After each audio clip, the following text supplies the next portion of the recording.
Lo hice más temprano, hablé con el presidente de Colombia, Iván Duque, en un momento en el que se confirma un atentado frustrado, afortunadamente, en contra de alias Timochenko, pero no solamente eso, cifras escandalosas, preocupantes, graves, de asesinatos de líderes sociales en Colombia, con un cierre de año para Iván Duque en el que la popularidad pues prácticamente está por el piso. Es decir, tiene un 70% de acuerdo a las encuestas aproximadamente de desaprobación. ¿Cómo ver entonces este 2020, hacia dónde ir y qué pasa con la implementación de los acuerdos de paz? De esto y las chuzadas ilegales que son hoy por hoy de nueva cuenta un escándalo en Colombia, de esto y mucho más. Hablé con el presidente de Colombia, Iván Duque. Iniciamos.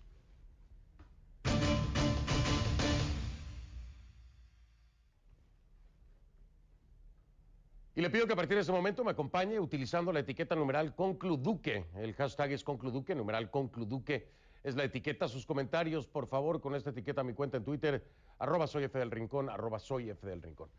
En Colombia se celebró o se llevó a cabo en Cartagena de Indias la reunión de la Comisión de Consolidación de la Paz de Naciones Unidas. En medio, como les decía, de reclamos por los ataques, asesinatos contra líderes sociales y defensores de derechos humanos. Este lunes el jefe de la misión de verificación de la ONU en Colombia dijo ante el Consejo de Seguridad del organismo que mientras las voces de los líderes sociales sigan siendo silenciadas, Colombia tendrá dificultades para alcanzar la paz. Y ahí en Cartagena, desde allá, en entrevista con Conclusiones, el presidente Iván Duque me dijo que reconoce que su gobierno encara un reto enorme en este aspecto, aunque en 2019 los asesinatos de los líderes sociales vieron una reducción del 25%, según Duque, porque hay otras cifras que dicen todo lo contrario. El presidente Duque me dijo que no es una cifra que lo satisface de ninguna manera, mucho menos cuando se contrasta con otras, ¿no? Porque hay organizaciones no gubernamentales que, por el contrario, son mucho más pesimistas en los números y se separan por completo de lo que asegura es un 25% de disminución el presidente Iván Duque. Él dice, de todas formas, que sea cual sea el número, busca una reducción al 100%. El mandatario, sin embargo, destacó logros importantes en incautación de drogas, por ejemplo, arrestos de cabecillas criminales. También elogió el trabajo de los servicios de inteligencia de Colombia, quienes recientemente lograron frustrar este atentado que ya le mencionaba contra Rodrigo Londoño alias Timochenko, del partido político de las FARC. Este miércoles Timochenko agradeció precisamente a la policía colombiana, dijo que estaba vivo gracias a ellos. Escuchen. A mí desde noviembre me llamaron a la UNP, a la dirección de la UNP, la Unidad Nacional de Protección, y un alto oficial de la policía, junto con los oficiales encargados de mi seguridad, me estuvieron informando de que se había descubierto un plan para atentar y que ya el comando que iba a hacerlo estaba listo, que la decisión era no hacerlo en Bogotá, porque lo veían muy complejo, y que iban a esperar que yo saliera a la región para entrar a ejecutar el atentado. Bueno, de esas cosas que le dicen a uno, bueno, listo. Nadie sabía cuándo me venía yo para el Quindío, no sabía cuándo iba a durar, no, eso fue dándose así, ni yo mismo lo sabía. Y efectivamente, pues cuando me vengo para acá, para el Quindío, a los pocos días, me dicen, la amenaza está alrededor de la finca donde se está. Y ahí me explicaron las circunstancias que estaban dando, y dije, bueno, pues aquí toca confiar, yo confío en ustedes, tengo confianza en la institución, la profesionalidad de los policías y del equipo de inteligencia que está al frente de esa tarea. El presidente Duque dijo que las disidencias de las FARC que abandonaron el proceso de paz, entre ellos alias El Paisa y alias Iván Márquez, estaban detrás de este atentado. Esta es la primera parte de mi entrevista más temprano, el día de hoy, con el presidente Iván Duque. Vamos para allá.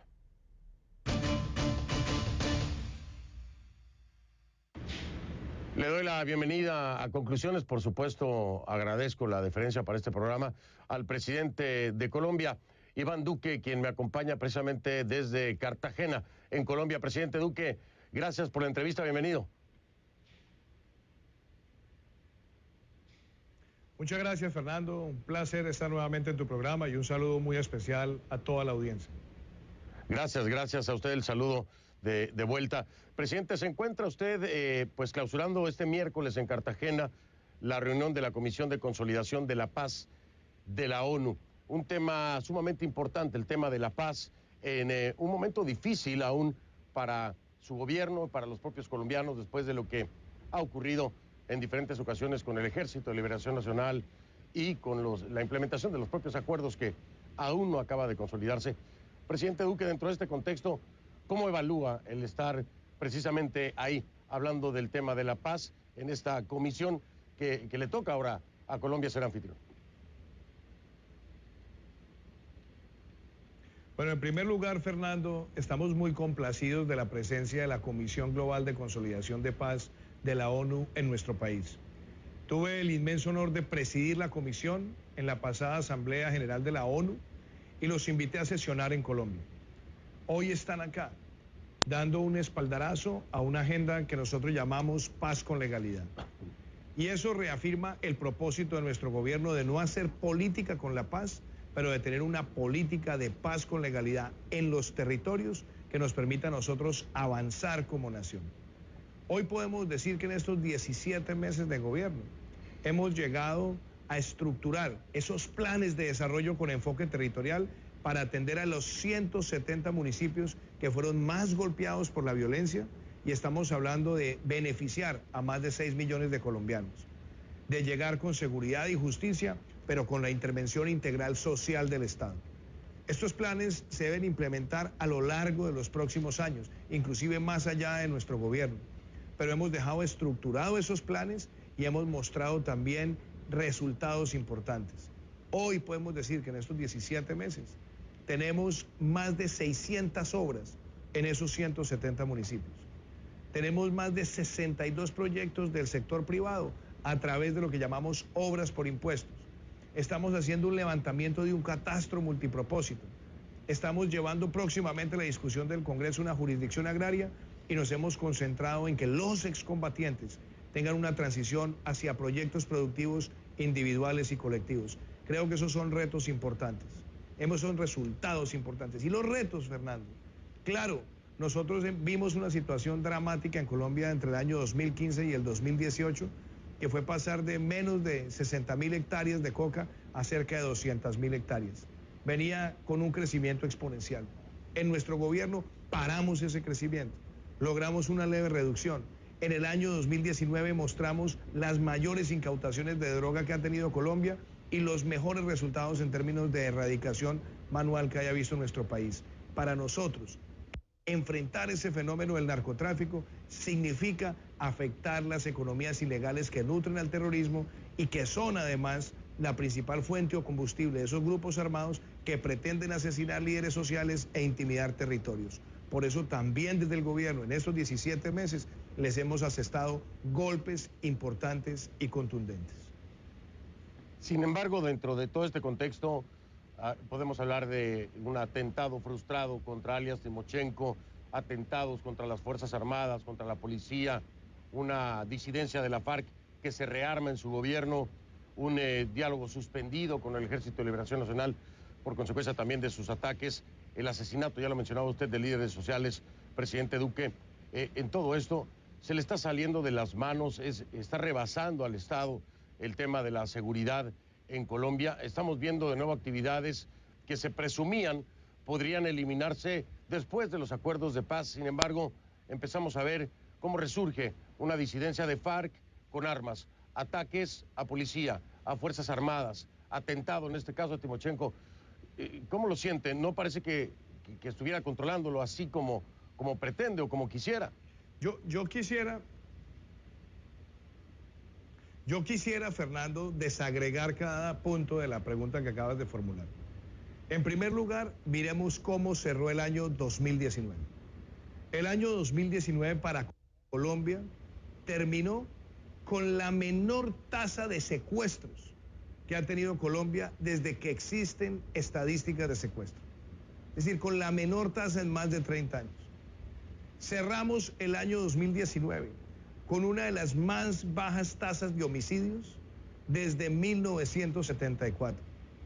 y logramos también asestarle golpes muy importantes a las estructuras criminales, alias Jason Orejas, alias Cadete, alias David, alias Guacho, alias Pácora, alias Puntilla, criminales de enorme peligrosidad, han sido enfrentados contundentemente por las autoridades. En segundo lugar, tú hablabas de las disidencias de la FARC, Fernando. Esas disidencias venían ya activándose desde antes de la llegada de nuestro gobierno. Ustedes recordarán que alias Jesús Santrich, que fue negociador de ese acuerdo, fue capturado en el gobierno anterior porque había unas pruebas de participación de él en narcotráfico y una solicitud de extradición de un tribunal federal de los Estados Unidos. Una vez fue capturado, quedó en evidencia que él también estaba involucrando a Iván Márquez en ese proceso, porque el sobrino de Iván Márquez, que hoy colabora con la justicia de los Estados Unidos, habló de ello. Alias El Paisa, alias Romaña y otros criminales más no se habían presentado a la justicia especial. Denuncié eso cuando recién empecé la presidencia. Y después nos dimos cuenta que ellos estaban rearmando con el apoyo de la dictadura de Venezuela en territorio venezolano, y por eso nosotros también hemos enfrentado esas estructuras con toda la determinación. Pero ellos saben que si entran a territorio colombiano serán enfrentados con contundencia, y por eso son protegidos en territorio venezolano por esa dictadura de Nicolás Maduro. Dicho eso, nosotros seguimos en el territorio actuando de manera permanente y buscando cada vez mejores resultados en términos de seguridad. Y frente al ELN, Fernando, cuando yo llegué a la presidencia dije que nos íbamos a tomar un periodo de 30 días para evaluar lo que ocurrió durante los 17 meses de conversaciones que tuvo con el gobierno anterior. ¿Y con qué nos encontramos? Más de 400 actos terroristas, más de 100 asesinatos, más de 10 secuestros. Y eso evidencia que no había ninguna voluntad. Nosotros dijimos como gobierno, si el ELN quiere tener una posibilidad creíble de construir paz, tiene que liberar todos los secuestrados y tiene que ponerle fin a todos los actos criminales. No lo hicieron, y fuera de eso respondieron con un acto terrorista vil y criminal el 17 de enero del año 2019, asesinato con un carro bomba a 22 cadetes en formación en la Escuela General Santander. Por esa razón, nosotros hemos dicho, si no hay una voluntad, nosotros estamos enfrentándolos con toda la contundencia. Y la voluntad se expresa en que liberen los secuestrados, no cobrándoles dinero, que los liberen unilateralmente. Y la otra cosa, que nosotros también les exijamos que suspendan, que paren, que den por terminado todos sus actos criminales. Sin eso, no puede haber una posibilidad clara. Y otra cosa que es importante, yo promoví en campaña, y tú lo sabes, Fernando, porque lo hablé en tu programa en aquel momento, que nosotros llegaríamos a la presidencia para buscar una reforma constitucional donde ni el secuestro ni el narcotráfico serían delitos conexos al delito político y por ende no serían amnistiables. Esa reforma la sacamos adelante. Así que mi mensaje es claro, Colombia tiene progresos, tiene retos, pero la paz con legalidad implica que nosotros lleguemos a los territorios afectados por la violencia, pero que ejerzamos toda la autoridad de seguridad y justicia para proteger a los ciudadanos frente a las amenazas del terrorismo.